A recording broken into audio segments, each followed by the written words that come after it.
Ladies and gentlemen, please be advised of the following facts. LoveLine is meant for an adult audience. LoveLine may contain sexually oriented content. On a good night, listener discretion is advised. What did that guy say? I don't know. That music was ripping, though. The phone number for LoveLine is 1-800-LOVE-191. That's 1-800-LOVE-191. And now, here's LoveLine with your hosts, Adam Carolla and Dr. Drew.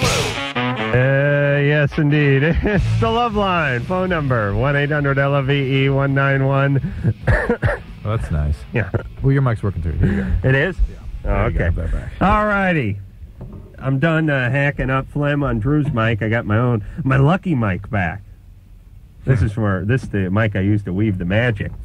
Phone number, 1-800-LOVE-191. That is the phone number now, right, Drew? Right. Had a little difficulty last night.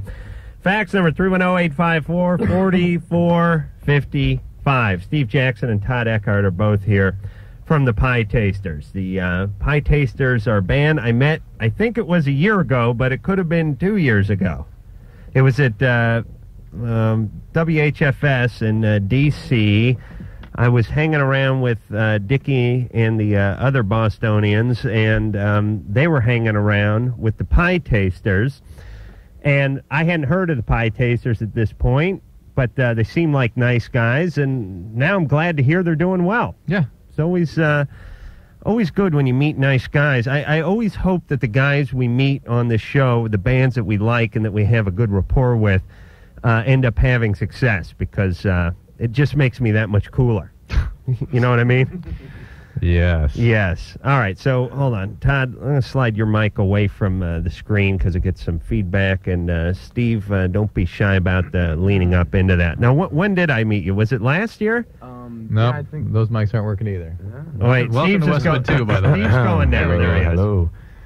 Yeah, I think actually Dickie and Joe Gittleman dragged me in here on one of their appearances, and then But shortly was that thereafter, before Washington? I think it was, because I think it was after. No, I think it was before, because you actually recognized me there in D.C., and I was real flattered that, Oh, really? you knew who I was and everything. Yeah, but I do that to loaded as you everybody. want. Yeah, you're Loaded like, as you want, oh yeah, too. how's it going? Did I call you buddy? Probably so, or something. Hey, like buddy, that. what's But then we rolled you happening? into the conversion van and took you to the steakhouse. Oh, yes. We went to a gay steakhouse. They don't have that in L.A. No. Because the only meat that the gays eat in L.A. are the ones that... All right. You know what I'm saying? Yeah. There's no big hearty gays out here. It's a lifestyle. Yeah. They're into that vegan life, like I said, except for the meat they put in there. It just behind. happens to be. Oh, okay. But I had a good time, and now you guys, let's talk about. Let me get the Pietaster CD. Now, this CD's been out for Since October. Yeah. Right, because I've had it and have had it for a while. And you guys, tell us what you guys have been up to. Driving around playing shows and trying to get the name out there. We went to Canada with the Boss Tones, and then to Europe in the springtime, and we're on the Warped Tour right now. And that's going to go down in Irvine tomorrow. Tomorrow, right? Yeah. We were in San Diego tonight, or today, during the day. On the Warped. Yeah. And how many? Where did it kick off? In Phoenix. Oh, that's right. Yesterday. Yeah. Yesterday. Maybe. It all seems like one long day, and we've just been playing for. I'm trying to think of who we had on here. Maybe it was Blink 182. The what? A week and a half ago or something. It was telling Save us. Ferris too. I heard. Oh, Save Ferris. Yeah. Yeah, they're on it too. Great guys, those Yeah. Save Ferris kids, aren't they? They're really nice. Could you think of a bad thing to say about Save Ferris? No, not at all. We played with them a long time ago at the Troubadour, I think. Electric Ballroom. Oh no, that No, the was Troubadour. Thanksgiving. Yeah. And yeah, it's like you said, it's nice when nice people Do well. get some success. And don't turn into a-holes, by the way. Exactly. Which Drew's turned into. Have I really? After the success of the show. Oh, yeah. Not at all. He's a maniac. After last night, it's amazing I'm not. Drew got in a little car accident last night. I spotted him on the way home and stayed with him. If anybody He was ever... a mess. I'm always going to come to your defense now when anybody ever says you are less than a gentleman. Well, I may be an a-hole now for myself, but there's a certain code that guys should have amongst guys I who are recognize friends, it, which yeah. is you help them out in a pinch. I recognize that in operation, but you still went beyond the call, I thought. Drew, middle of the night. And listen, Drew wanted, and I was telling Todd and Steve this during the break, he got in a little car accident. He's all right. I wish you could say as much for the car. Oh. But Drew, your first estimation on the damage was what, $4,000, you said? Yeah. Yeah. I'd say it's going to be 10. Oh. Easy. But the point is he wanted me, because I'd waited with him until the tow truck arrived, to then drive home, and then he was going to call a cab from my house to pick him up at my house and then take him to his house, which I thought was a ridiculous idea, considering we don't live that far apart. And then why shouldn't I just drive you home? Yeah, it was very nice. He stayed in the middle of the night. He stays, waits for a tow truck, helps me out, pushes the car off the road. Yeah. Come on. Well, I got nothing to do. Entertains the guy that hit me for a while. Well, I was trying to make the best of a bad situation. The guy was funny. He was driving a Jeep with a big Smitty-built bumper on it, and he goes, just killed me. It just destroyed Drew's car, but he didn't have a scratch on his car. And he goes, I go, boy, that bumper really worked. And he said, yeah, really did the job. He was this Russian guy, and I was thinking, oh, okay, that's kind of a morbid sense of humor.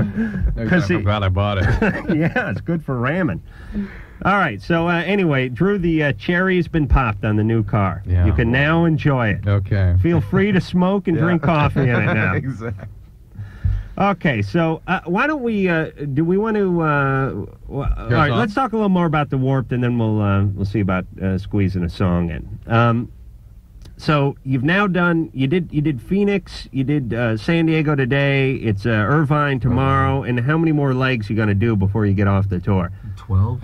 Yeah, until Chicago. Till Chicago, and then then there's some. It seems to be a large switching point in Chicago when a lot of bands are leaving, and some. It's too bad too, because the day after it's Black Sabbath. They're doing like it links with the Skating. Ozfest. Yeah. Oh, really? I want to see Black Sabbath. Minneapolis. I wouldn't mind. Is Ozzy in Black Sabbath? The original, is it the original lineup, or I don't know. I think he does some solo stuff and then joins the band. So. And then where do you guys go from Chicago once you get off the Warped tour? We're doing some shows with Dropkick Murphys and I think the Slackers, and both Hellcat bands as we are, and so. And but some label work on the way up in the Northeast and like Detroit and. I tell you, Ohio. we talk about this all the time. Drew and I go out and do these college lecture tours, and we go out for 3 or 4 days, maybe. I mean, a long one is 4 days, right? Huge. What's the longest one we've done? 4 days. Is it 4 days? Yeah. Feels like 4 years. Yeah. Drew and I are ready to kill each other. I never stop complaining from the time I get to the airport in LAX to the time I return back to my house 3 or 4 days later. And it's really nothing. I mean, we get in a plane, we get in a limo or a car, we go to the gig, we do our thing, we turn around and go back to the motel. But I couldn't imagine doing it for 6 months. Oh. I couldn't imagine doing it 6 for... days. I was going to say 10 days. Yeah. 6 I could imagine if I closed my eyes. Yeah. But I couldn't imagine hopping in a van and heading out for 6 months or a year. Well, I guess a lot of the bands on the Warped Tour couldn't imagine going to work every day and sitting in traffic and. Well, I guess you got to do ups something. and downs about everything. We were out since October. We had been back I think a month over. Remember, Adam, you've lost your will to live. That's true. You guys still want to live? No, I mean, you guys definitely aren't locked in any kind of boring profession here. I'm not implying that at all, but... No, we have lost our will to live. Well, we lost our will to live, but I tell people all the time when they say, hey, this job, this is a great gig, you must have a fun time, and I always say, no, it's not fun. It's like anything you do enough, you learn to despise it. But, on the other hand, I always take it as you got to do something for a living, and 99% of the things you do for a living suck. Yeah. This just doesn't suck, so you're ahead of the game. If you hadn't done so many other things that sucked so much more. Right, yes. I have carpet cleaning and being a gay prostitute to look back don't on. knock it till you try it, man. Come on. How do you think we pay the band bills? Exactly. The Pietasters don't pay the bills, man. The Pietasters. If anyone has listened to the show at all, they know how much I love pie, and that's initially that was my attraction to the group, the word pie, right in the title. All right, so are we going to play a song? Do we have a song? Crazy Monkey Woman is the song. Oh, it's on there. Yeah. Oh, okay. Well, let's hear that from the Pietasters.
Crazy Monkey Woman from the Pietasters. Hey, that's a good song. I like the piano. Get some aggression out. Yeah. Yeah, I love all the horns. I love all the piano. I think my worst time musically is like during that whole sort of flock of seagulls and that whole synthesized era. I always hated that. And I know it's easy and convenient to get away from an era that everyone decides they hate it and decide you hate it too, but I hated it when I was living in it. I couldn't do anything with my hair, and I didn't like those big Casios those kids were banging around on.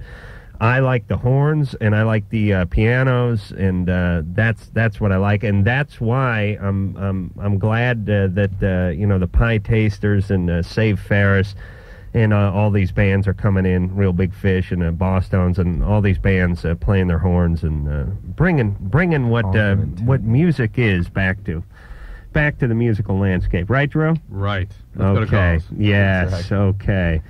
Greg, Yeah. you're 20. Hey, what's up, man? Pietasters, you guys rule, dude. Thank you. Yeah.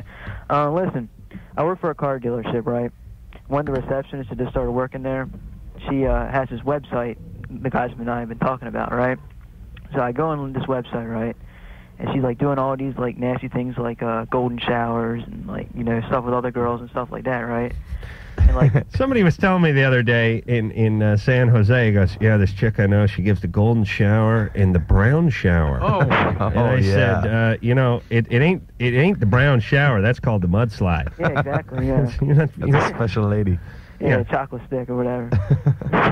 But anyways, Boy, you called the right guys. exactly. Would you be willing to pose for some pictures of a more mature nature, perhaps? Who? Her? Yeah, man. Did you get her number? We got a magazine we're putting out called Peeing on the Girl in the Plastic Bubble. Really? Yeah. I mean, I can get her number. I work with her. But let me understand this. She gloats about the fact that she has this site? No. Like, she doesn't think anybody knows. How did you find out about it? The guys at work tell me about it. How did they find out about it? I guess they went on the web and found out. Oh, they sell cars for a living. These guys are maniacal. Yeah, they always lie. They're shiesty. They'll do whatever. Right.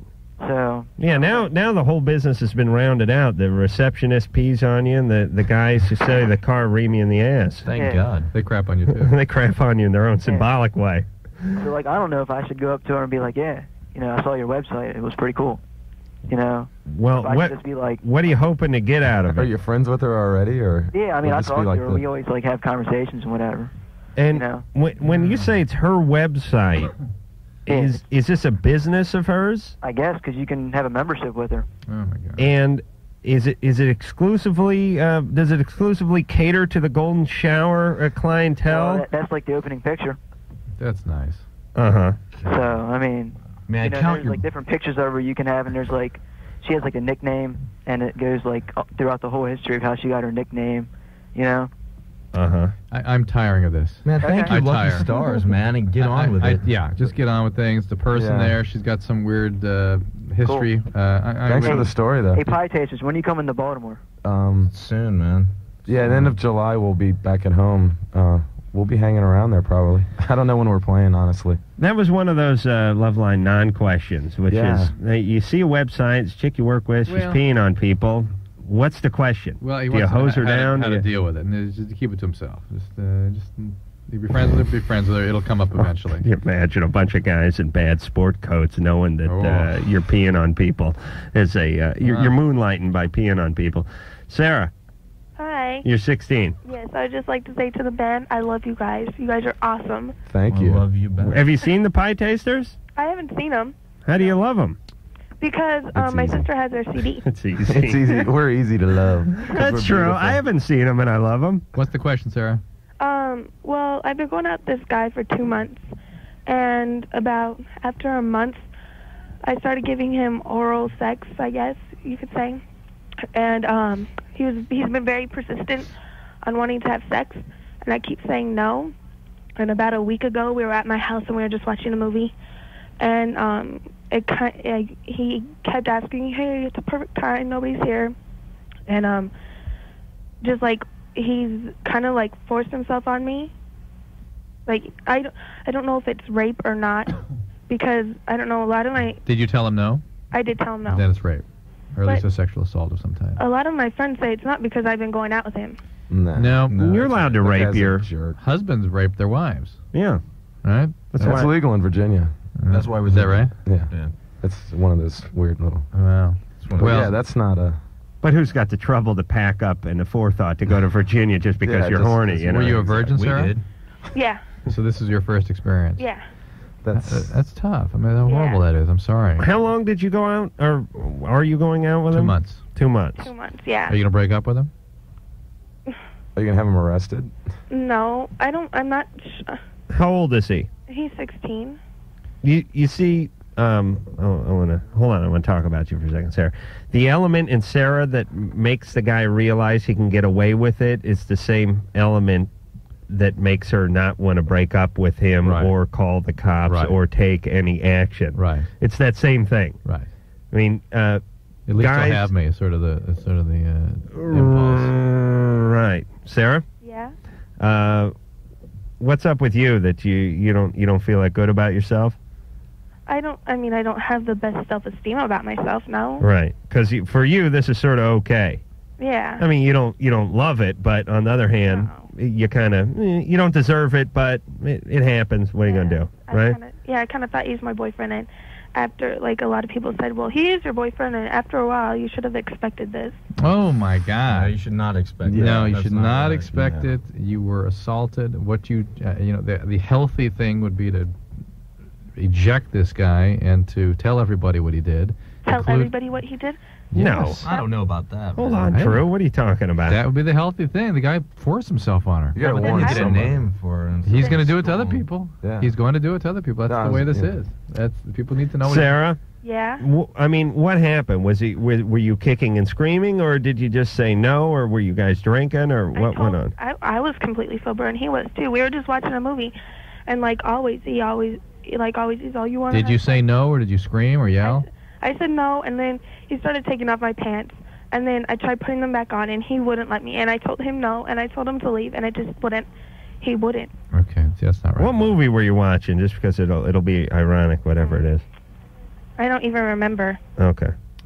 I don't remember. Were you? Where did you learn that you can be objectified like that? That you can be? Where did I learn? Yeah, I mean, did your parents manhandle you in some way when you were younger? No. Where's your dad? My dad's in Israel. They never struck you or hit you in any Well, way? I mean, if I was ever bad, yeah. Okay, that's how you create a Sarah. Okay, parents, listen carefully.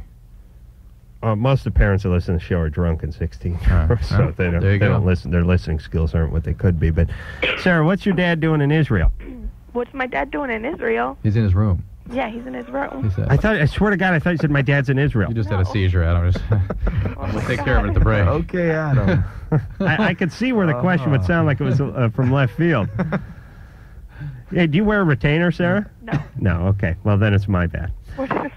Your dad's in his room. Yeah. And he was good to you, and he smacked you around a little bit. Yeah, when I was little. Right. Yeah. What, Yeah. what does it matter then? Well, It's like back a when he spanking, right? Like a spanking, not like a slap. Yeah, to like the he head. would make me bend over and he'd whip me with a belt if I was. Actually, that was my mom. Well, that's how you create a Sarah. That's how you destroy child self-esteem and create antisocial behavior. Okay. And set them up to be nice victims for their future boyfriends. So, Sarah, you're kind of at the crossroads here, which is you could stay with the guy, reinforce this bad pattern, and eventually let him impregnate you, then drop out of school while he loses his teeth and his will to live. Or you could take a stand for yourself right now and perhaps take your life down a slightly different path. What do you want to do? I'm not going to go around telling everybody what happened. All right, 'cause screw Drew. That's horrible advice. Oh, okay. The pie taster had been on the road for a month. They're drunk, and they knew that was bad advice. Don't tell anyone. Just break up with him. Yeah, definitely don't hang out with this guy anymore. Just break up with him. Yeah, he has no self-control. Do you have an older brother? There are lots of single pie tasters that are Exactly. nice and treat ladies with respect. That's right. Yeah, the guy's a loser, man. He has no self-control. Yeah. Okay. Break up with him, Sarah. Yeah, you definitely don't need Please. to be with the guy, whether or not you decide to. And by the way, when you let this stuff go unchecked, it'll just keep going. Yeah, this is his thing. He believes he has a right to this, and it's just the way it's going to be. After 2 months. You know? And he's going to be worse to more future women. This is just the beginning. Right. Now, how many people you figure rape once? and then think, Get out of their system. Rape didn't agree with me. Yeah, exactly. I didn't really like it. You know somebody who's like a big guy that you can fight in and stuff? Oh, wait a Let minute. him take care of it. Right. Okay. Drew? Right. You want to sell the next call? We're going to talk about the morning after pill Oh, we are? after this. Good. Hey, you know what I was thinking about today? The morning after pill? No, but it's kind of interesting. What? It had to do with old people. Yeah. And Viagra? I said to my friend today, I was yelling about my old neighbor, Yeah. and then I stopped myself in the middle of yelling about my old neighbor, and I said, it's funny that we make fun of old people, like, you know, hey, you old fart, or when women get old, it's like, hey, that old bag, look at her, or when you're behind an old guy on the road, Yeah. it's like, hey, grandpa, Yeah. shake your ass, I got a life to lead here, right? I thought, it's really funny that we make fun of old people in this society, and we fire them from their jobs, you know, and all that kind of crap, when we're all going to get old. Oh, yeah. It's a bad plan, I've decided. Oh, yes. And seeing as how I'm 34, and, you know, in a relative blink of the eye, I'm going to be a geriatric. Yeah. I want to change that. Tonight. Well, starting tonight. I'm just saying it's no longer The majority of the okay. population is going to be over 60 in about 20 years. That's my point. I said to my friend, I understand the logic in making fun of midgets because you're never going to be a midget. But it would seem almost retarded in its logic to make fun of somebody that you're going to become. But it makes sense in a society Like, where if you knew you were going to be black in 20 years, would you burn a cross on your lawn? But That's retarded. This is a society where nobody believes they're going to get older. Nobody. Even the people who are 80 are bewildered. Well, believe me, I deal with it all the time. Bewildered that how could I have a medical problem? But I've I'm never not. been sick in my life. I'm 85. Never been sick in my What I mean damn is, life. most people I know that are young I aren't know. that nice to old I people understand when we're that, all because going to be old. They don't believe that. Now, you know what it It's is? that narcissism. No, that's what it is. Oh, shush up. Can you shut Drew's mic off so I can yell at him without interruption? I think old people remind us that we're going to die, and we turn it on them that way. Okay, don't try to talk. We'll be back. Loveline's phone number is 1-800-LOVE-191. LoveLine With Adam Carolla and Dr. Drew. We'll be right back.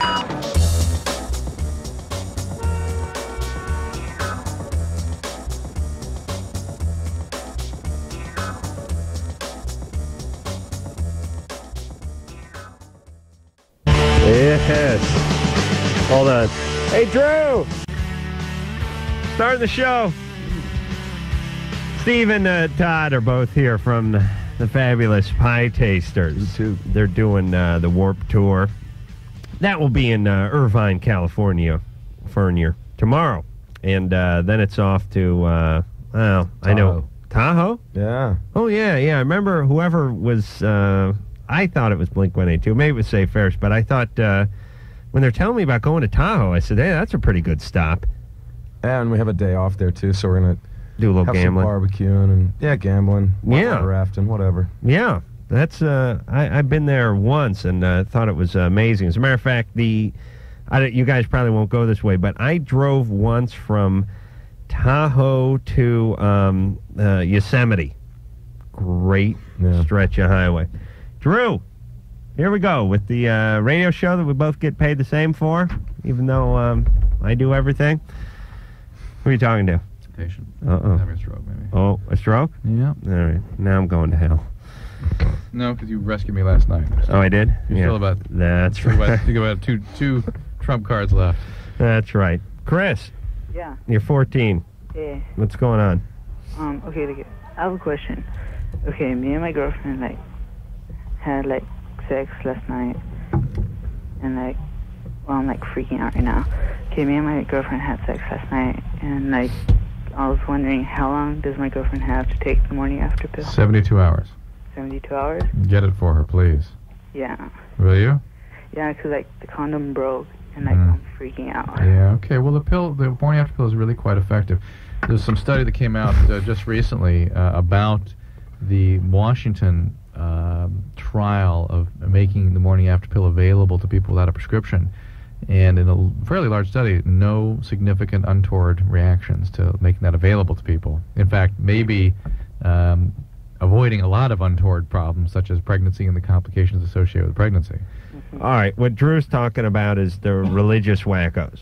No, just that Right. in Washington State, they allow you to get the birth control pill, the morning after pill, without a prescription. It's available to you. Right. And they've now studied that, and it's almost no No side effects. Political side effects. Well, no medical side effects. Speaking of side effects, why are you talking to the side of the microphone, Drew? Why don't you go ahead and face it toward your mouth? Just because I gave you a compliment, you're just going to dismantle me tonight, aren't you? Well, I mean, you're all over the place tonight. You're flipping your pen around. You got your mic sideways. You can't sit night, still. Upset. All right. That's what I'm saying. Relax. You're home now. So, Chris, get her to a doctor. Let me give you a Planned Parenthood phone number. They can give you the morning after emergency contraception, it's called. It's 1-800-230-PLAN. 1-800-230-PLAN. Hey, Chris, how'd the condom break? I don't know. Nah, the condom didn't break. It fell off, man. Come on. He didn't wear a condom. Yeah. Chris, you didn't wear a condom. Yeah, I did. No, you didn't. I want you to admit to me you didn't wear a condom. I did wear a condom. It's like, I don't know, it just broke. It was old. You mean, like, did it break at the drawstring? I used it plenty of times. Yeah. It was worn out. Man, don't put those in your wallet. It was my lucky condom until that night. It had worked 14 times. All right, Chris, come on. Poor guy, 14 years old. Chris, do not let this thing go. She will get pregnant, and then you guys will be up S Creek without a paddle. 14, pregnant. All right, get that morning after pill. It's no big deal. You just take a couple of birth control pills, and that's it. For 3 days, and maybe vomit a little bit. Yeah, it's better. A little nausea with that. But You don't vomit the kid up, though, do you? No, but it's better than the nausea of the first trimester. Uh-oh. Oh, there's nothing worse than hearing my nasally drone on that 6-second delay. I agree. Hello? Jason. Jason, turn your radio down. Oh, okay. What's going on? I tend to date women that are quite a few years older than I am, and they usually have kids. How much older? Well, I'm 21, and they tend to be 32, close to my mother's age. My mother's 36. What are you hauling, Jason? What am I hauling? Are you a truck driver? No. We just hear a lot of noise in the background. I'm driving in my car. It's a convertible. Wow. Convertible. Are you gay? No? No. Must be an American convertible. Yeah. Yeah. Straight guys only drive American convertibles. Gay guys all drive the Miatas and the cabriolets and that stuff. Jason, your mom is 15 years older than you? Yeah. Well, that's cool. You go to concerts and stuff with her? Yeah. Pick up on some of her friends? Kind of like a sister. Right. Yeah, who knows what the meaning of this all is to him, whether that's just what he's comfortable with women, the women that are that close to his age, or whether this is a repudiation of younger women, because growing up with a 15-year-old parent could be kind of chaotic and uncomfortable. That's an interesting point, yeah. Bizarre, yeah, your mom is 15. I mean, there you are in your formative years being raised by a Mouseketeer. Right. And so you'd want to stay away from younger women. A Mouseketeer smokes a lot of weed and doesn't like her parents, but a young person, in other words. Yeah. This is my idea, is that, and just give me your input on it, is I didn't have a father. I didn't grow up with one. My mom got married when I was 4, and I see myself in a position to where I can take care of a woman that has a situation that myself and my mother was in. With the kids. I see. You're right, to rescue and all I that. I see that I can take care of them and rescue them from their situation, and in doing that, Oh boy, are we going to talk him out of that? Yeah, go ahead. Well, I don't know how. I mean, we really need to beat you physically. It's hard to do over the phone. It's not a healthy psychological posture to be a rescuer, okay? Any relationship based on any agenda is always bad, and I know I've just damned 99.9% of the relationships that people are having in America, but what I mean is, in a perfect world, you want to see somebody that you find attractive, that you have a common interest in, that you appreciate as a human, and get together based on their qualities and your qualities. Separately. Not based on, your dad was an alcoholic, so you got to marry a boozer. Yeah, no, don't act based on history. Based on the present. The two separate people that find each other interesting and are attracted to each other. Okay, that's fine. But how do you even know what you're attracted to or who you're attracted to if not based on this disastrous history? For him. For him. Yeah. Oh, I just mean in general. Yeah, You know, the more powerful your history, too, the more you're attracted to the person. Meaning, the more you were abused as a kid, the more you're into abusers. And the more boozing that went on at your house, the more you're into the boozers. I mean, the more powerful it is. Yeah, the more powerless you felt in that circumstance, the more you want to regain control of it and try to work it out in your adult life. Okay. But Jason knows what he's doing. He does know what he's doing, but he doesn't seem to have any idea about stopping. Now, the deal is, I mean, women who are around rescuers have two reactions usually. Either they hate them, because it's sort of who do you think you are? Trying to, it's very insulting to think that they would need a rescuer, or resentment, or they play it out. And somebody that needs a rescuer is not a healthy person either. Okay. So, the show's getting heavy. Wow. Makes you guys want to just go out and play, right? On the other hand, here we are discouraging somebody from helping us, somebody who may be in need with a kid. All right, so I'm with Drew. Go ahead and have sex with her for 6 months, but do not get involved emotionally. That's not what I said. Not what I said. I think that's. But I read between the lines. One thing I would tell you though is don't get involved in the kid's life unless you plan to stay, because you do not want to be part of the in and out, which is probably what you're ending up doing, and which is actually what probably happened to you, is have men in and out of your life, which is what was so traumatizing. So here you are trying to solve the same situation, but actually recreating the exact same traumas that you went through. Drew, what do you think about this strategy? Good. Damn, man. You guys are... I think this is a strategy. You're involved with the kid's life, but every time you see the kid, you're drunk and belligerent, so that when you do leave, it's a bit of a relief. I see. And there's no big letdown. You know what I'm saying? There's certain strategy there, Drew. I like taters. Taters. Amy. Huh? You're 15. Yeah. What's going on? You're on with the Pietasters. Huh? The Pietasters? Oh, hi. Hi. I've been dating this guy for 6 months now, and recently he just told me he got another girl pregnant, and I'm like in love with this guy. He's 16, and everybody's telling me to break up with him, but I don't want to break up with him because I'm in love with him, and I'm losing friends. All right. I don't want to break up with him. All right. Okay, but he cheated on you and got someone pregnant? Yeah, but she loves him, Adam. And he already played me with a 12-year-old, which I don't understand. Yeah, but she loves him, Adam. He did what with a 12-year-old? We'll find out after the break. No, she wasn't told. This was another girl, like, all back. But he told me that the worst thing about him getting her pregnant and stuff was that the girl was ugly. Oh, what a peach. That is a bummer. What a beautiful man. See why you love him. Yeah, it does smart. You can see why you love him. Yeah. Can't you imagine that? He must... This Charming guy. Yeah. Knight in Shining Armor. Where are all these? Chivalry is not dead. This is the woman in 5 years going to be going, where are all the good men? Yeah. Where are they? They're cowering in their apartments. They're scared they may cross paths with you. All right, Amy? Are you there? Yeah, I'm still here. All right, we're going to go to commercial.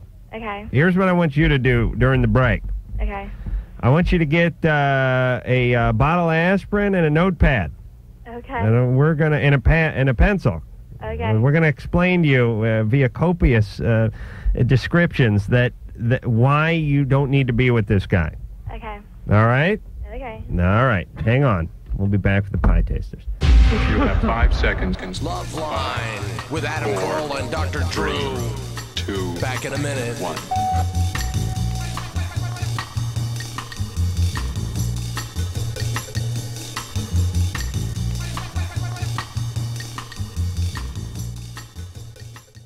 What a life I'm leading. Steve and Todd are both here from the Pietasters. The Pietasters are playing the Warp Tour for a few more dates, and actually, 8 or 9 more dates, and then 12 or something. Well, 12 altogether, July right? or something more, like that. I think. I don't know what's going Yeah, on. whatever. 10 more then. Do you like? Do you like not feeling like you have to carry the show? That you can just slide in, do your thing, and slide out, or would you rather? It's kind of nice. I mean, it's a different change from playing the little nightclubs, and there's no booze around and stuff like that. So it's very healthy. There are 3 square meals a day at the catering tent, and you only have to work for 30 minutes, and then you sit around and talk to rock stars. So right, it's not too bad, Yeah, I would think it might get old after your 5th tour, but is this your first? This is the first one, Warp. so it's still, it's exciting and wonderful for us. Yeah, bring a camera. Enjoy. Yeah. You don't have to carry the thing. Like you said, we're not the headliner, so. Yeah, I mean, I would think there's a point in your career where you want to be the headliner, but and you have been the headliner in smaller venues, but it must be nice to slip in and slip out and not. Definitely. It's nice, man, because we've been on tour with these bands like Bouncing Souls and a bunch of other people like, Rancid, and so we know like 30 people automatically, so we hang out with them all day and go to the beach, go swim. Got an inflatable pool that we put up and blender and stuff. Yeah. And, try and make the most of it. Someone's peeing in that thing, though. Rancid is going to be in here tomorrow night, speaking of Rancid, and Rancid was in here. I was away. You were? Yeah, I remember that. How do you know? Because I remember missing those guys. You do? I missed seeing them, yeah. You like Rancid? Yeah. They're great. You do not. They're really nice guys. All right, name me one Rancid song. They're nice guys. Drew's one of the few people who knows the musicians as people and has no idea what their music is, which is an absolutely bizarre perspective if you think about it. I never really thought about it, but who else in America beside Drew? Meaning, either you follow the band, you go to the concert, maybe you're a million miles away and you just sit up at the lawn at Irvine Meadows and watch the band and you know them from that standpoint, or maybe you're an insider. Maybe you work for the record company. Or you know from the internet or Either something. way, you know what you're into the music. What their act is. He knows every band, and in his 15 years of doing this show, there has not been an act that you have not seen. Right. I mean, Julio Iglesias, Rod Stewart, Tony Bennett, Green Day, all the way through. Every single one of them. Yeah. Never been to one of their gigs, except for the time Julio flew him out to Vegas in his private jet. You probably like them all more because of that. Keeps you AJ. Hello? Hey, were we selling this call, or did we just jump into it? We're just jumping. Let's go. AJ, what's up? I don't know. It doesn't really matter. What's going on? Hello, you guys. I listen to your show every day. And hello, band.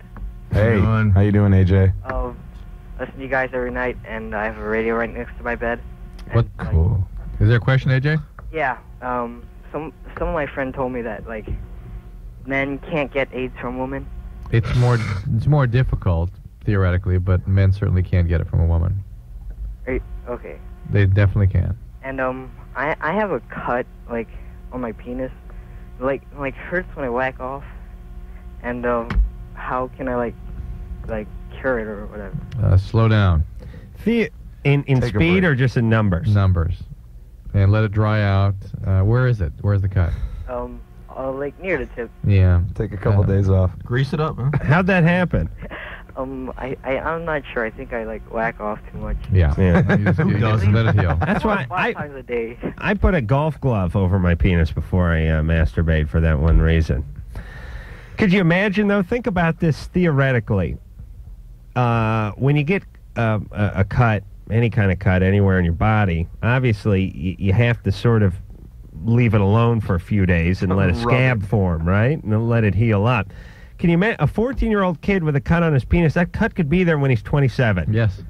You understand? Yes. Imagine the scar tissue on that. Imagine some guy's at the gym. The guy's in his early 30s. He looks down at the guy's Johnson and says, "What'd you do? Hit it on a locker?" "No, I cut on my bike in 1974. "Wow. It looks like you cut it 10 minutes. No. It's 15 years old, that cut. I cut it on a Nixon button. Okay. They got these little sharp things. You can pin them to your shirt. All right, so he has to lay off the peni for a couple of weeks. Weeks? Oh my God! I don't know about that. Come on. Now you can change up your technique a little bit, perhaps. For purposes of the reaction of the peanut gallery. The gallery, right? Yeah. Come on, Drew. Let's not. Now a few days. Okay. Yeah. He'd have to get his hand caught in a combine in order to achieve that goal. Jason. Yeah. Therefore, you're 18. What's going on? Well, I got 2 short little questions. First is for the Pietasters. I think you guys are great. I was wondering if there was any possible way of getting a copy of Pie Stomp. Actually, we were talking to our friend Christina at Hellcat, and we're trying to get the rights to put that record out again. But right now, it's there's none left over. I mean, no, actually, I think there's one copy in my apartment, and whatever's laying around. But it's one of those weird, I was talking to Bucket Hingley at a Moonska show. Uh-huh. He said that he might have some, and then he said he forgot them or something. Yeah, he might have some in the warehouse, but it's one of those old manager things that you always hear about. And sorry. Okay, thanks. I was also wondering, Monday night, Drew and Adam, you were talking about schizophrenia. Right. Right. You were saying it can hit. Suddenly. Yeah. Yeah. My girlfriend's schizophrenic, and Oh boy. she's been really bad, or she had been really bad. We've been together for about 3 years. For the first year and a half, she was kind of crazy for a while, and after that, she's got a lot better. She's on the right medication. super nice. Well, she took Prozac and Zoloft for a while. How old is she? What makes you think she's schizophrenic? That's what she was diagnosed as. Those are not typical schizophrenic medications. I don't know. That's what they were diagnosed it as, and that's what they prescribed. What were the symptoms she was having? She kind of hears voices. All right, that's it. Not like, I mean, she doesn't hear things. She just hears voices like whispering. They don't say specific things. Yep. That's the deal. Okay. I was just wondering, like, what... She's not taking anything anymore, but, I mean, she's acting fine. She hasn't been taking them for a while. Huh. I was just... Was she on speed at the time? Was she doing drugs or speed? Recently? At that time? Yeah. I think she did. I'm going with a big affirmative there. I have to wonder if that diagnosis was accurate. Schizophrenia. What? She was doing, like, acid or something before I met her, which was 3 years ago. All right, that can induce a syndrome that looks to all the world like schizophrenia, but it is a stimulant psychosis. Let me explain something. When you drink a pony keg and then vomit that night, you're not bulimic. Yeah. You understand? You just drank too much and blew chow. I mean, It doesn't- amphetamine. if you're high on like acid and you see things, That's you're not necessarily schizophrenic. You're high. I think they've misdiagnosed her. I think this Was she high in the doctor's office? Nothing I know of. Well, but there can be some residual effects of acid that can look like schizophrenia. If you add speed to that, you get something that really looks like schizophrenia. Her mom was diagnosed that, too. Well, did her mom follow the Grateful Dead at all? I don't think so. No. All right. How old is she? She's 17. The thing about schizophrenia is that it's a little young to begin that, and it usually doesn't just get better. It gets worse as time goes along, and you have to stay on medications or the symptoms come back. I was just kind of wondering what the percentage of that happening, like it just hitting. You think you may get it? Me? No. I mean, to her, It's uncommon in my experience for it to come completely out of the blue. Really? For there to be no hint that there's of something going on. Does it happen often? No, I would say no. All right. Thanks. What do you got, about 65% chance? 70? What do you think? Rare. Jason? Hmm? How many schizophrenics do you know? Just one. Okay, there you go. That's enough. You know what I'm saying? Yeah. Okay. All right. Doesn't happen that much. Right. It's really the beauty of being a kid. You hear about something and you just figure it's going to happen. I was talking. I was out to dinner with my dad tonight, and I was talking about when I was young, and there's some guy named I think the Slasher was his. He was like a serial killer. Hillside Slasher. That's what I said to him, the Hillside Slasher. But there was the Hillside Strangler. Oh yeah. A lot of guys doing a lot of hill work in the 70s out here. Was there a freeway slasher or something? Freeway slasher. Yeah, I like when they incorporate some part of the local terrain into it. You know, always the Los Angeles terrain. Yeah, like if it's Chicago, be the Windy City Slasher or something. Flasher. Whatever happened to Flasher? The point is I was saying to him, this Slasher, this guy, and I don't remember what happened to the Slasher, but Drew, you can figure it out. I was about 9 or 10 when this guy, or maybe 11, was running around. Does that sound right for you? What were you, 15, 16? Yeah. The point is I used to see the news stories, and then I'd go to bed, and it was just me and my mom, and I knew my mom wasn't hauling her big ass out of the room to do it. You know, she wasn't going to protect anybody. And I thought, there's about a 50-50 chance of the guy killing me in my sleep. You know what I'm saying? Yeah. You hear about crap when you're 10, and it's going to happen. It's going to happen. Yeah. Right. So, actually, teenagers are this way with everything but pregnancy, if you think about it. They're impervious to that, but they figure they got a better chance of the Hillside Slasher getting to them. But the point is it must suck to be young and to think that you have a 50-50 chance of everything happening to you. Yeah. As opposed to when you get older like us, then you get into denial. Yeah. Colon cancer? Give me a break. Yeah, I probably won't get that. Come on. We just went to In-N-Out Burgers. Yeah, I was let's thinking go. about that the whole time I was wolfing down the double. Yeah, you kidding? I crap every 5 minutes. That cancer, I must have crapped out 40 feet of cancer today already. It don't have time to take. It finds no home. It lodges on a piece of dookie, and then I move it right out. Get the Metamucil in you. That's right. And besides, they'll come up with something by then. All right, we'll be back. LoveLine. Be right back in a minute.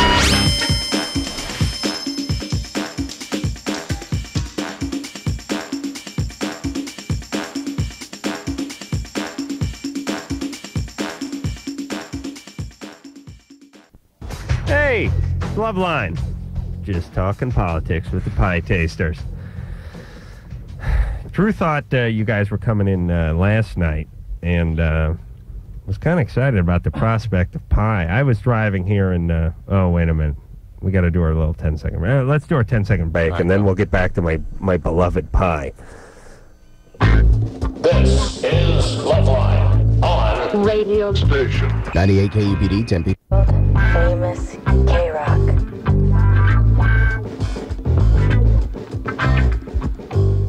It is LoveLine. Todd and Steve are both here from the Pietasters. Rancid will be in here tomorrow, I guess, after Warped. Yeah. Oh, they're going to be fresh. Yeah. Everybody's... They're going to smell like fish and be drunk. But that's fine. That's the name of the game. Pietasters are doing Warped tomorrow, and then Warped next day in Reno? After that? Tahoe, San Francisco, Portland. Oh. Seattle, Vancouver. See, those are all good places to go. Yeah. Especially this time of year. I know you got aft in Phoenix. Phoenix was not a smart place to go this time of year, but it was a fun show. The people I know we're on in Phoenix. We're on in Phoenix, I believe. Yeah. The people that live in any part of Arizona or like Palm Springs and stuff like that, and stay there during Las Vegas, and stay there during the summer, are just are certifiable to me. They should all be locked up. I can't imagine it. I mean, it hits 85 and I'm miserable. I can't imagine going outside when it's like 122 degrees. What the hell do you do when you live in Arizona and you play Pop Warner football and you're 14? You know what I mean? Like during the summer, what do you do? Practice at 4 in the morning? What do you do? Just like have the sprinklers on the playing field? How do you play like Little League baseball when you live in Arizona? I know that construction guys would start at like 2 in the morning. Oh, yeah. Ann was just saying, imagine Hell Week. I played 10 years of organized football, and I played in the San Fernando Valley, and that was bad enough. That's close. Yeah. I guess you add the smog, graffiti, crime, it sort of the scales start to even out a little bit. But the point is I was miserable out in North Hollywood doing 2-a-days or Hell Week and in playing football. I couldn't imagine being in Tucson and doing it. You know, the football coach used to say, you condition hard over the summer, and Hell Week will be Heck Week. And you get one of those sort of... You never do it. You never do it, do you? Over the summer? No. But the point is you know, certain teachers and certain coaches, they had like their own little jokes and stuff, and it was just, you're 15, oh, what the hell? Give them a chuckle. Yeah. It'd be funny to insert your now bitter, cynical 34-year-old brain into your 15-year-old body. Stand up. Hey, that was pretty weak. As a matter of fact, Johnny Finnegan's brother played last year. Said you said the same Heck Week joke. That's a real gem. Let me write that down, Coach. That's a keeper. It's only going to be Heck Week. Jennifer. Hi. You're 16. Yep. What's going on? Oh, nothing much. Todd, Steven, I really dig you guys. I've dug you guys since Drop came out. Got a lot of Pietaster fans calling in tonight. Oh, yeah. I can't believe it. Seriously, normally we have bands on here, and we get some pretty good-sized bands in here, and we'll get 2 calls the whole evening. This is more than we could have for. No, I really do, guys. I have a question for you guys. You guys said you were going to do a tour with the Dropkicks. By any chance, are you going to come out to the East Coast, or to the West Coast here? Or is it just going to be an East Coast thing? I think it's moving back towards the east. Yeah, right now it goes from Chicago to up into New England. But where do you live in particular? Irvine. Oh. We're playing the Warped Tour tomorrow. Yeah. Are you going to that? I don't have tickets, actually. You can get into Irvine if you do sort of a Navy SEAL thing. Well, I could try. I have summer school, though, but... You can put her on Dickie's list. Problem, He's got a list? Yeah, can we get her... Can you go to the gig? I can try.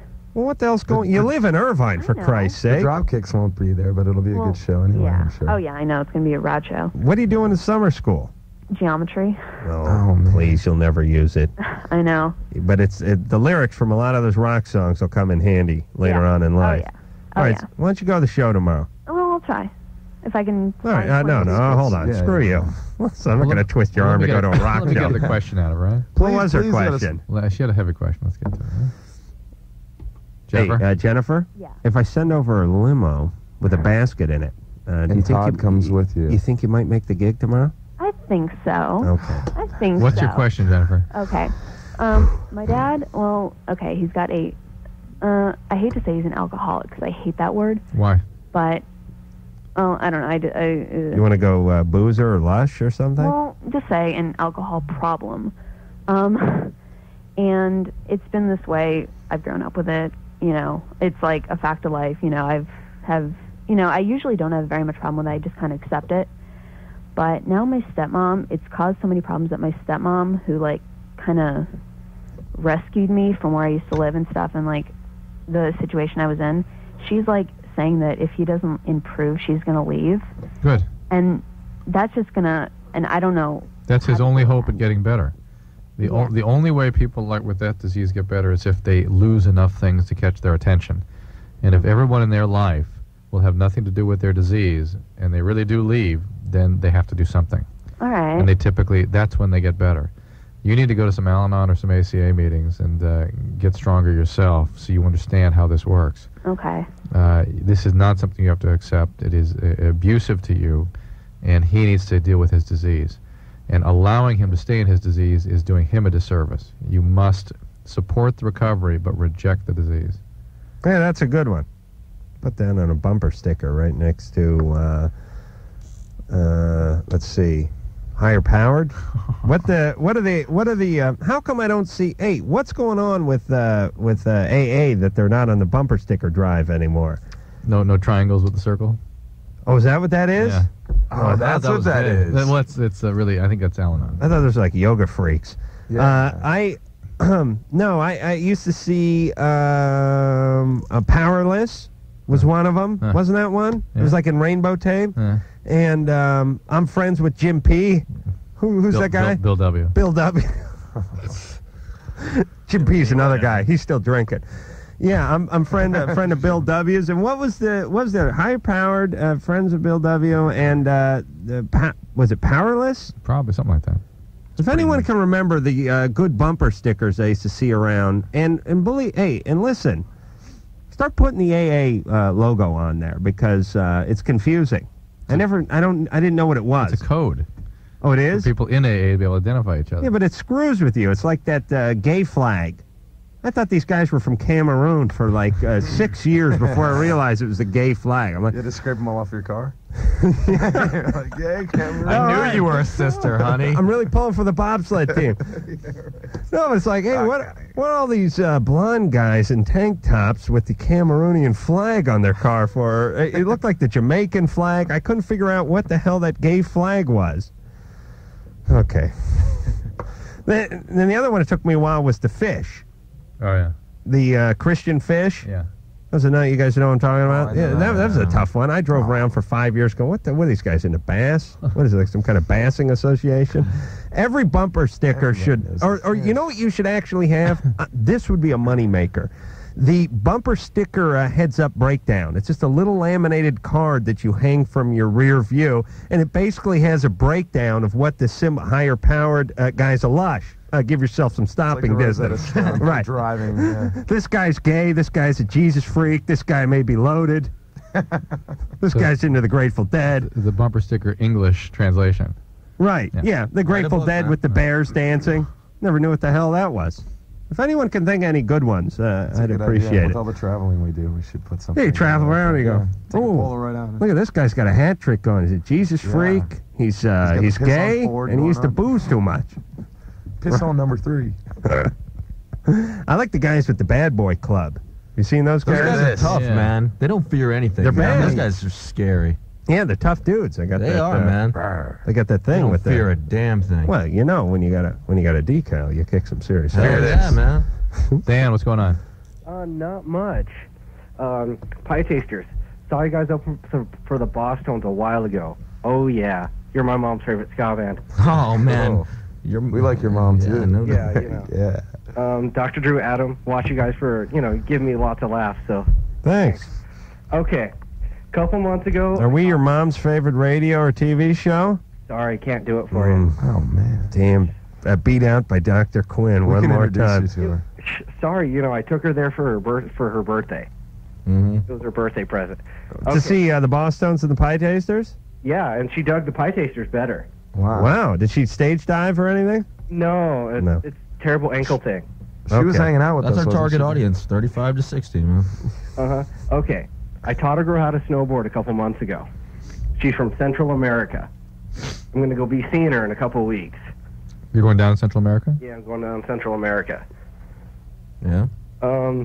I was actually, this is, I've always thought that if I'm going to go do something, I might as well just go all the way. So I was thinking of asking her to marry me, just to get her back up here. Don't do that, man. Yeah, I don't think that's a good reason to get married.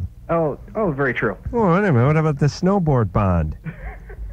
Isn't that a powerful to bond? get her back up is not a reason. To get her in your vicinity is not a reason to get Well, married. that's not the whole reason. What's the whole reason? The whole reason is I really care about this girl. How long were you with her for? I knew her physically for a month. What? Did it translate? He was banging her for a month. How long did you... Did you have the dignity to take the boots off before that, or you just stay in the snowboard boots? No, it was actually... Pull that jumper around your ankles. Oh, no, it was a very... it was a very watchful eye over us. Well, this code. Her father? Her uncle. Oh, really? Mm-hmm. Yeah, man. So, wait a minute. Where do you live? I live in Denver. And she was in Denver? Yes. And that's where you met her? No, I met her at a ski area I teach at. What city is that the ski area in? Is it in Colorado? Yes. All right, then shut up. That's what I just said. Oh, I said Denver. All right, you ski in Denver. Does it snow in Denver? Yes. That's good enough. Okay, so you met her where you live. In other words, she came out and she was skiing, and you were an instructor, and you were teaching her. You fell in love. You had a fling. She stayed around for 4 weeks, and then she went back to Panama. Mm-hmm. Very romantic. Yeah, Leave that's it as, nice. Leave it now as she's invited you out to Panama. Mm-hmm. And she's going to show you how to do what? I'm just going to visit her for a couple weeks. You've already bought the ticket, right? And you're going to stay with her. Great, keep the relationship going, but see how it goes. Get married when it's time to get married, not to get her back to cling Denver to somebody. Yeah. Yes. All right. All right. Right, she's going to go nuts. You can't go from Panama to Denver. Why not? Yeah, it's the altitude. It's too different. Panama sea level, right? We got the canal going right through there. Yeah. She's going to be able to breathe. Yeah, she's not going to be able to breathe. It's hard to play shows in Denver. No, I mean, it might be fun, but wouldn't you think what if you're born and bred in Panama, for Christ's sake, and now you're living in Denver?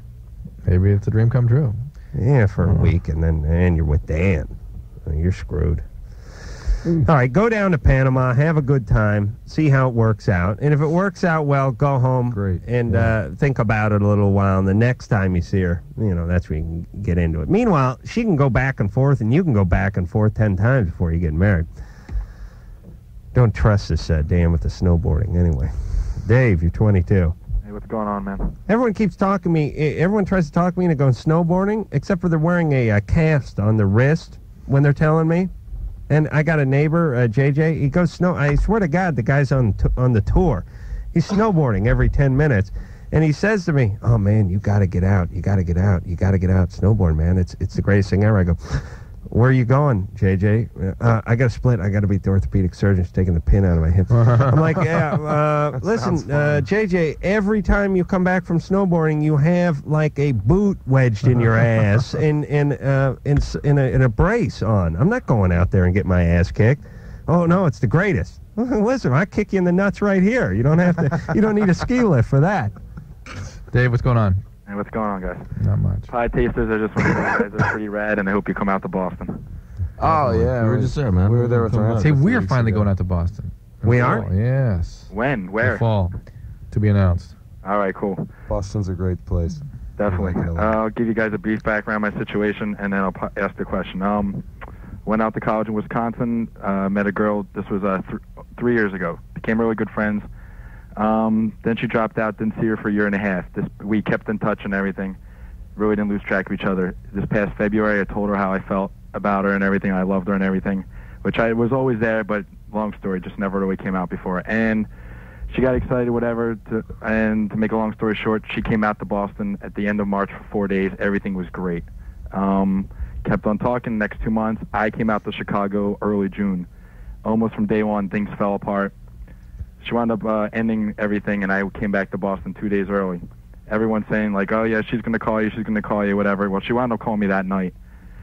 The reason why she broke up with me is because she said I was smothering her, but she didn't actually say that until that night after I got back, and she said it was a feeling that she started feeling 2 weeks earlier, so she wasn't open and honest with me. Then everyone after that conversation was just like, well, whatever, this is a stalemate, take care, whatever, bye. Everyone's like, she's going to call again. I'm like, oh, I don't know. Well, she called me at 3:30 in the morning, Saturday morning. I was like half asleep, and she said, I just wanted to call and tell you I'm mad at you, and I can't believe you didn't call me, and this and that. Everyone's still saying she's going to call me, and then she hung up on me. Everyone's saying she's still going to call me and everything. I don't know, but here's the question. If she was to call me, I don't even know what to do at this point with the whole thing. I mean, yeah, things ended. She broke up with me. She had issues with me. That's why I never picked up the phone to call her. It was just a really bad situation. Mm-hmm. How would I deal with her right now? If she is to call again, because I thought she was so rude. I've been so civil and polite and respectful all this whole time, and for her to call me at 3:30 in the morning, her friend was over. She was interrupting. You're in over your head, Dave. Relax, relax, relax. Hold up. I'm feeling smothered. Yeah. I need a break from Dave. Short of breath. Dave, I feel you're intruding upon our show now. Pietasters, you feeling a little smothered by Dave? A little bit. Yeah. I apologize. That's all right. Let's all just step back from the call. He's been thinking about this for a minute. situation a lot. Dave? Yes. We're going to call you about 4 in the morning with an answer. We'd really need to... what do you do for a living? You auction cattle? No, I used to do that. What do you do? I'm a law student. Oh, really? Oh, you're going to be great in court. Halfway, the judge going to turn to the bailiff and go, what was the effing case about? I can't remember anymore. He's talking about smothering his client for so long. All right, Dave, we need to talk to her. Can we call her? She called you at 3:30 in the morning. Come on. Come on. Let's get to the bottom of this. Let's That's get it it. out on the table. We'll air it out. We'll get to the bottom of it. You'll feel better. I'll feel better. Drew won't care, but... I'll predict this girl has got a... She's got some issues. She's got a personality disorder. Oh, yeah. Anybody who invites you out to their home state and then claims you're smothering them... This is somebody who needs chaos, Dave. At the beginning of this 3:30 a.m. Phone conversation, I said... She's like, how come you didn't call me and all that? I said, Amy, you had issues with me. You ended it with me. And that's when she said, we weren't boyfriend, girlfriend. Dave. She comes from chaos. Her very, very disturbed history, right? Well, she lived with her boyfriend for about 2 years. She moved twice for him. She told me, No, before that. Way before that. Where's her dad? Pretty much not in her life. Yeah. Bad relationship with her mom. I think she has 3 or 4 older brothers. She doesn't talk to them at all. Right. And somebody did something to her, too. Yeah. She One of those brothers tried something. Yeah, I would agree. You guys can call her if you want, though. But this is... I already know her. Yeah, we know the deal here. And this is somebody who, if you get involved, she can't tolerate it, so she pushes you away, and then she can't tolerate the abandonment. So you got it. You're just in the drama. You've just been cast in that impossible catch me if you can role. Right. And it's just you're in for a lot of hurt if you want to keep playing that game. All right. You have to be totally perfect. You have to meet her needs perfectly at all times, and anything other than that, you're total crap. All right. It's going to be a life of chaos. Yeah. I would suggest you let it go, and this kind of person becomes severely chaotic in the breakup phase. These are the people that become stalkers and things because they can't tolerate the abandonment issues. You just got to end contact and stop it. Just listen. End the drama. All you need to know. Bring the curtain down. Right. Todd, Steve, I don't know if you guys are married, but and this actually works for both sexes and different parents. But I swear to God, if you just say to a girl before you start dating her, what do you think of your dad? That's it. That's all you need to know. I mean, you can talk about education, you can talk about philosophy, you can talk about Republican, Democrat, you can talk about pro-life or whatever the F you want to talk about. But the number one question you should be asking is, where is your dad? What do you think of him? That's it. If I swear to God, if the girl says, I just had lunch with him 2 days ago, I love him, he's a saint, you're in. Smooth sailing. And a lot of oral sex. Yeah, You're in, like Flint. If she says that bastard, he can. I hope his cellmate sodomizes him tomorrow morning, or he, he got loaded and bought it on a motorcycle. Whatever. If it's bad news with Dad, believe me, it's bad news for you. Look out, baby. And to a large extent or large degree, same with guys in Mama. But I think even more so with the gal in Papa. That's it. So listen, all you a-holes out there who have little girls, don't screw around with them. Believe me, they'll be making porn movies, or they'll go lesbian, or they'll be doing the golden shower on the internet. They'll be up to something by the time they're 16. It's a bad thing, man. Come on. I'm just saying you don't. Come on, Adam. I thought you were a player, man. You don't want it for your daughter. Different folks. That's right. The boys you used to hate, you date. I guess it's time to investigate. Oh, that's the facts of life. I was. You take the good, you take the bad, you take the. Can you guys do that at the war tomorrow? Absolutely. I'll sing the theme to Hungry Hungry Hippos and squirt the animals if you want. All right, we're going to go to break, but I do want to sing. I do want to talk to Todd about Hungry Hungry Hippos. Do they still make games for retards like they used to, like Don't Break the Ice and Don't Spill the Beans and Hungry Hungry Hippos? The pants, all that. Yeah, it's just. We got them. We got them all in our house. Big bucket on a swivel and monkeys, barrel of monkeys. Oh yeah, barrel of monkeys is great, man. Yeah, but that is sort of like Lincoln Logs in a sense that it's almost an icon. Classic, yeah. But there's a whole slew in the '70s of Don't Break the Ice. Don't Break the Ice.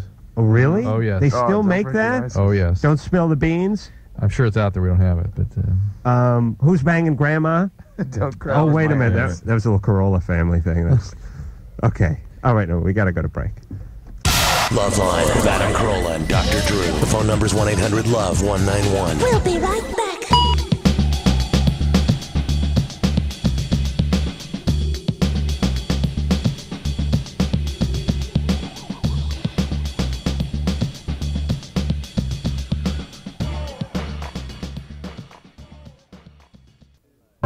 It is the LoveLine. Phone number 1-800-LOVE-191. Todd and Steve are here from the Pietasters. Just going over some old times. Talking about those bad 70s commercials.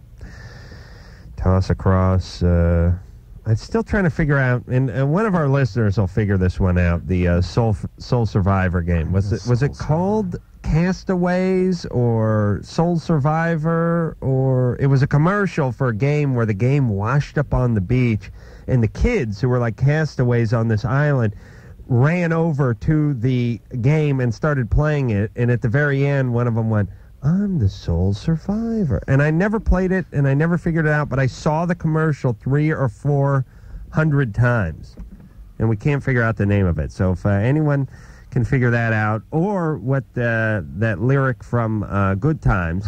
Back to that again. Good Times, come on, man, everybody knows that. But you don't know that. I know, but you don't know the part where they say, hanging in a jar line. Oh, listen. Let's put it in a. All right, we got. I know you got to build it up before that. No. We're gonna play something from the Pietasters. All right. While we're playing that, I don't mean to disappoint you with your own art, man. But look, I want to hear the Good Times song instead, and we'll figure that out. We're gonna play them. We're gonna play them. This isn't Time Won't Let Me, like by the Outsiders. That was pretty cool. Yeah. Time Won't Let Me. Yes. That's the Outsiders, right? Yes. And the guy that actually wrote that ended up calling us up, and we were kind of flattered. That's great. It's good, and they didn't originally. It didn't have horns in it. I don't think did it? Yeah. No, it did. It did. Yeah, it did. Yeah, but do you guys put horns? I haven't heard. Oh, yeah, we have. Okay. honking and Okay, shooting and- all right. This is well, you guys don't know this song anyway. You're too young. So this is "Time Won't Let Me." Right there.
Would be "Time Won't Let Me."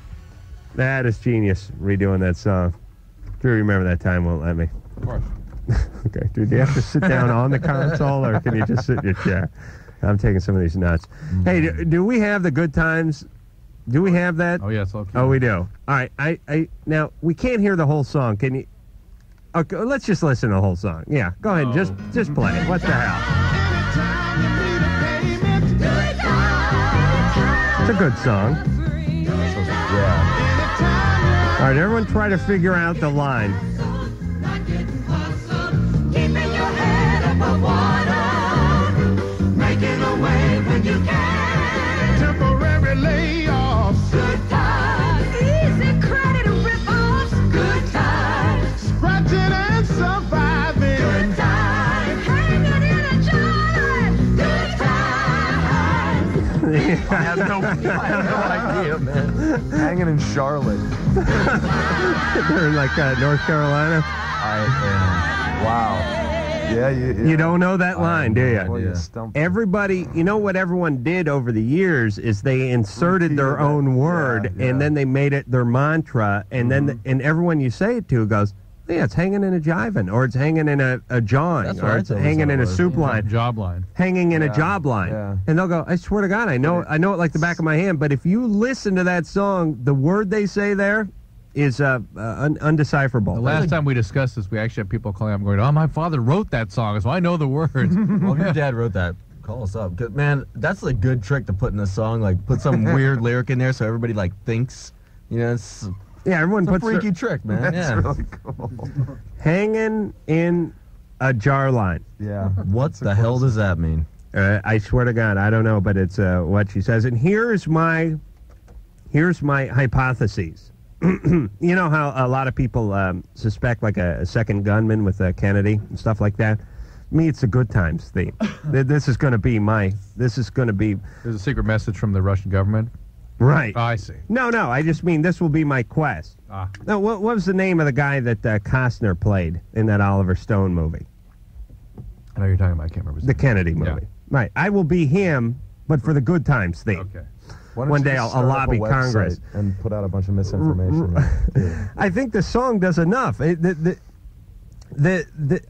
hypothesis is that the woman who sung it was a big black chick, and she just belted out what should have been jiving, but she was just so into the thing, and she was yelling at the top of her lungs. She just went, hanging in a jive, and she dropped it. She just dropped the word, but it sounded great, and nobody caught it at the time. And then everyone went back to their day job, and they would be damned if they're going to reassemble the chorus and the choir to knock out another version. And it sounded great anyway. Yeah. But whatever was on the lyric sheet, she did not spit out. All right, now stop and let's watch the tape again. All right, we ready to roll? Yes, sir. Okay. If anyone thinks they know, they can try us. But we've had a panel of experts, and it's not the first time we've addressed this. Sarah? Yeah? You're 15. Yeah. What's going on with you? Well, I'm friends with this guy, and he asked me out, and I don't know if I want to go out with him. You what with this guy? I've been friends with him for a while, Uh-huh. and he asked me out, and I really don't know if I want to because he's black, and I've never dated anybody outside my race before. Was he singing the Good Time theme with the choir? No. No.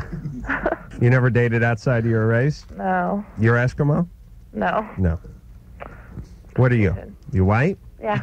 Mm-hmm. I'm not white, I'm tan. Mm-hmm. Yeah. I know you're white, but as a host in the 90s, I have to pretend like I can't tell. Oh, okay. Well, you're not black yourself? No. Not Hispanic? Okay. Nope. Not Asian? Nope. No, you're white. Okay. I couldn't tell. Oh, I don't know, that's interesting. because everyone sounds That's exactly the same. There's no difference in people. Oh, yeah. Okay, so how old is he? He's 15 also. Okay. And you like him, right? Sort of. I don't know. Well, if you don't really like him, you don't have to go out with him just because you might be believed to be a racist if you don't. Well, what do you? You're not into the guy. You're not into the guy, though. Yeah. But she's worried that she's not into the guy because of his color. Yeah. No. Well, who knows what the reason is? If you're not into it, you're not into it. Okay. So. Well, it doesn't make you a racist. Okay. Well, I just feel kind of bad and make it seem like that's the whole reason or something. No, I know. I was talking to a friend of mine the other day about white guilt, and I had this theory that the black community never brings up, but it's not a bad theory. Sarah, you're thinking about dating this guy, even though you're not really nuts about him, just so you won't be labeled a racist. Not labeled a racist, but he won't think you're not dating him, but just because he's black. Yeah. Right? Yeah. So what I mean is, if this guy was white and name was Artie, there'd be no effing way you'd date him. No. But he's black, so maybe you would because you don't want to be perceived as a racist. That's interesting. Don't date him if you're not interested in him. Well, how should I tell him? Well, just tell him you're not interested in him. Like anybody else you would. Same way you tell Artie. Yeah, because it's... right, it does become racist when you do treat him differently because he is whatever color he is. That pisses people off, too. Mm-hmm. Yes. Okay. So just pretend he's a white guy and you don't like him. Okay. That's all. That's fine. Thank you. Okay. But if there's other black guys you like, date them. But here's what I was saying to a friend of mine, and I don't know how politically correct this is going to be or not, but I swear to God, it's a point. I can't wait. Here we go. Everybody hold buckle in. Yeah. There's a decent amount of the black community who worries about racism, complains about racism, and says, I can't get ahead because of racism. And there's an element of society that is racist, and that is very true. I don't know what the percentage is, and I'm sure it varies from state to state, but there's a percentage of society. There are guys who aren't going to hire you because you're black, and there's women that aren't going to date you because they're black. And by the way, when it comes to dating, I don't think that's racist. People tend to want to date their own ethnicity. And black people date blacks, and Mexicans date Mexicans, and that's fine. You know, I don't believe that makes you racist. But The point is there is a certain amount of racism in the country. I don't believe it's a huge percentage, but there's a percentage. But there's a certain percentage of people that overcompensate for their a-hole racist neighbors, and you get a better shake, and you don't hear about that. And I think it helps to even things out. Now, hold on. Hear me out for a second. The whole affirmative action discussion is about that. Yeah, but what I'm saying is all you hear, if you hear a black guy complaining about racism, he talks about racism. But I'm here to tell black people that if I'm driving down the freeway off-ramp and I go down 5 of them and there's 5 white guys who want $1, I ain't giving it to them. If there's a black guy, I give it to him because I feel bad because I think he's going to think I'm a racist if I don't give him the $1. I didn't mean to say that black men only try to get money off people on the side of the freeway, but you know what I'm saying? There's a certain amount of compensation for people that are racist, which helps out. But you're not the first person to think of this, and people that please, Drew. Burst your bubble. How demeaning. People that have identified that feel that that's justified, that should be there given the years of abuse. I'm not saying I'm the first person to think of it, and obviously this is what affirmative action is, hey, you have been getting screwed for a while, and we're going to try to give you a little something back for screwing you for all these years. But I'm talking about not on a government level, but on a sort of emotional level. If I'm walking down the street and a white guy's walking past me, I won't say hi. If a black guy's walking past me, I'll say, what's up? Because I don't want him to think I'm not saying hi to him because he's black. A white guy, I don't care what he thinks. I would think that would piss people off as much as any other. That's just as racist as anything else. Yeah, but I don't make a fist and go, what it is. True that. Racist doesn't have to be demeaning, derogatory. It's just treating people different because of their race is racism. Listen, people treat you different and better because they recognize you from MTV. Does that piss you off? Sometimes. Yes, kiss my ass. Are you kidding me? You go to Disneyland for free. Oh, you're outraged. Please. It's better. Listen, I'm not doing it. It's not a demeaning thing. It's just, all right, let's go to I don't break. say hi to everyone I see, but I see a black guy, I say hi, because I'm trying to heal the city. All right. You're a humanitarian, man. Don't turn it into something bad. I'm trying to heal the city. All right. You saint. We'll be back, brothers. This is LoveLine. LoveLine will be right back.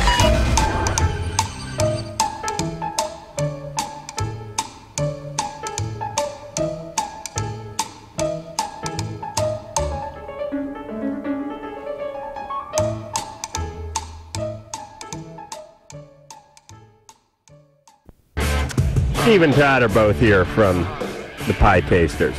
That'd be Steve Jackson and Todd Eckhart. We having phone problems there? Yeah. Hey, guys, line 3's finally ringing. What's that mean? The phones have been not working. Oh, they haven't? Yeah. Have I not noticed that? You have not noticed that. Isn't that great? Yeah, you're quite the observant host. I think I'm one of those tortured genius types, so I don't notice stuff. Idiot savant? Yeah, it's kind of rough with the word idiot right up there front. Savant, idiot, I think I could live with. Okay. Because some people wouldn't get past the idiot to hear the savant. They tune out at idiot. Idiot. You know what I mean? They hear idiot, and then they're going the other way. Idiot. Right. Okay. Ann. Yeah? You're 14. Oh, well, I have, like, this problem Mm-hmm. and stuff, and, like, I don't know, I just noticed it yesterday that I had, like, a bump under, my, like, vagina area. Like under the skin?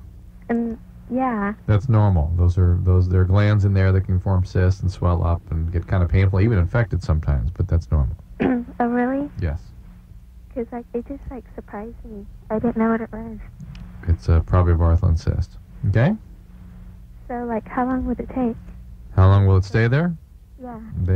Sometimes they stay a little cyst there forever. Sometimes they get bigger and have to be drained. It's usually not a big deal. It isn't? No. Where's that? On the vagina? On the lips. Really? Yeah. Wouldn't you want to get rid of that?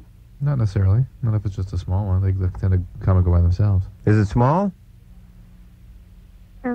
Not really. It's like the size of a dime or something. Mm-hmm. But not 10 pennies, right? No. It's hurt? Is it sore? That's a big problem. Yeah, take some hot baths. See if it doesn't just go away by itself there. You can also get, carbuncles and things. Other things can Yeah, infect I had one of those on follicles. my ass. That's nice. Remember that, Drew? Yeah. Lanced it myself. Drew doesn't like me to talk about that on the air because he doesn't like people. He doesn't like the notion of people lancing. Did you use a mirror? Or Yeah. You put a whole series of mirrors. Oh no, I was not in that position. I did not hold the mirror behind me like Steve just backed suggested. in. I yeah, in terms, I guess I It was could some. It was some study in optical physics, wasn't it? You got I've like got 12 these mirrors. in my bedroom, and You know how they used to get lights down to the middle of the pyramid, down to the bunker there? It's like a whole set of reflective mirrors. Right. I had to use some of the same technology to find my ass. That's what I figured. I swear to God, Drew, sometimes I wonder about my job, but here's what I did. I'll just pretend it's us talking. I have a I lived in a house that had a sliding mirror door, wardrobe door. I got naked. I can't tell you for sure if I took my top off. Can I have a pillow? I got naked from the waist down. I laid on my back and sort of put my heels and feet up on the mirror, and then I took a flashlight and I bounced it off the wardrobe mirror and onto the buttocks area in order to find the zone. The zone. What are you gonna do? It's like Mr. Wizard or something, man. Yeah, Bill Nye was there with the camera crew.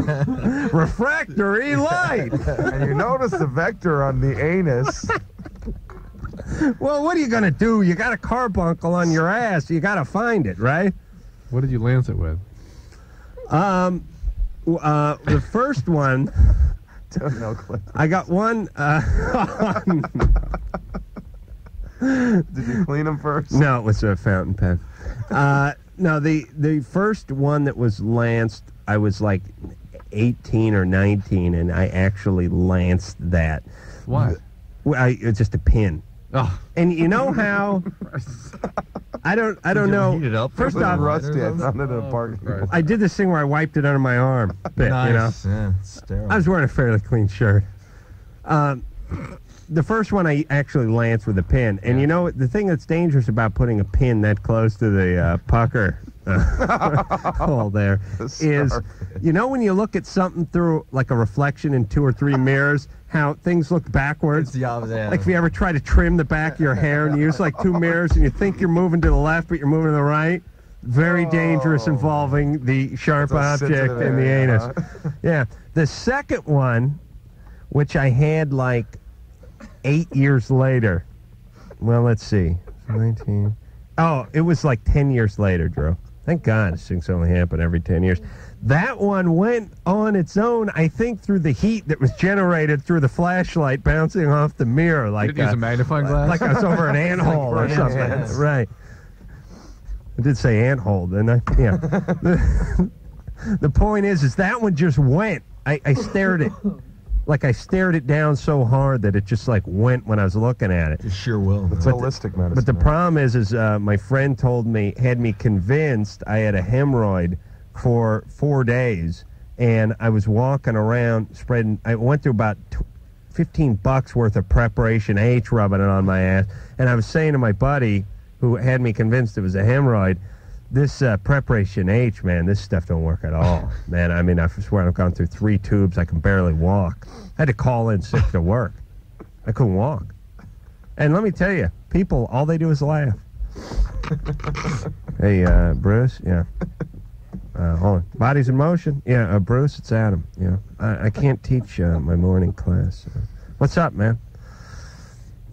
My ass. What are you talking about? Get in here. I'm serious, dude. I can't walk because my ass is on fire. Come on, get your sore ass down here and teach this 7 a.m. Kickboxing class. I swear to God, I can't get out of bed because of your ass. All right. Good luck with your ass. Hey, Tree, can you fill in for Adam's class? His ass is on fire. Yeah. Hold on, Adam. Tree wants to talk to you. I mean, that's the reaction you get. As a matter of fact, if you can't go to work because of like a hemorrhoid or carbuncle on your ass, lie. Yeah, don't ever tell them the truth. Your funeral. Whatever. But don't tell them about the ass. They just start laughing. But they know you're not lying. You know what I mean? Like if you call in work and say, you're not going to make hey, man, I'm really sick. I can't make it in. They go, yeah. Right. Sure. What is there, swell in? This guy's surfing. He's something. He drank too much last night. But you tell them your ass is on fire? You're desperate. They laugh their ass off, but they know there's no way he's making this ass up. Okay. Where are we, Drew? That way. No? Yeah, real quick. Vanessa? Hi there, what's up? Hey. Hey, look at these phones. We got a mess on our hands here. Huh? Well, who cares? The show's over. We're worried about tomorrow. Show's over? What's up? No. Hey, guys. Hey. Hey, first of all, Pietasters, I'm going to say I love you guys. I love you. Thank you. There's a like lot of love tonight. There really is for the Tasters. A lot of love. From a lot of girls, too. Oh, yeah. Oh, yeah. What's the deal, Vanessa? We got 1 minute. 1 minute? Todd hasn't been late since he worked at the morgue. I swear to God, man. I need some really help, horny. man. Vanessa. Okay. When I have sex, I don't enjoy it as much as fantasizing about it. Are you with somebody you care about? No. Well, When I'm doing it, no. Yeah. Well, there you go. Well, I mean, like, I think I do, but not really. I mean, well, it's happened more than a couple of times before That what? that I don't enjoy it at all. You ever had a boyfriend? Excuse me? You have a boyfriend? Well, they were my boyfriends. And were the relationships good? Somewhat. Somewhat. You're pretty evasive there, Vanessa. Excuse me? Yeah, that's a keeper. Yeah. Write that one down. At least I'm not saying, huh? You're very avoidant. Well, it's the same idea. You're not in touch with some feelings. And I think you need, as a woman, I think you need some feelings in order to enjoy yourself sexually. Right. You need to be some intimacy. You need to be connected with the person. Right. There's something about these relationships that aren't quite what you think they are. And so the fantasies are fairly complete, but the realities are not. Right. Work on some decent relationships. Don't sell yourself short. All right, but what we're saying is it's probably not a mechanical problem. Oh, yeah. Yeah. Find a guy, fall in love, be into the relationship. Yeah. Find a good guy. Yeah. And I think things will sort of settle themselves. But by the way, of course, there's nothing as good as the fantasies. Or if it is, you're not doing a good job on the fantasies. You know what I'm saying? Yeah. That's why it's fantasy. We'll be back. Oh yeah, everybody now. LoveLine will be right back.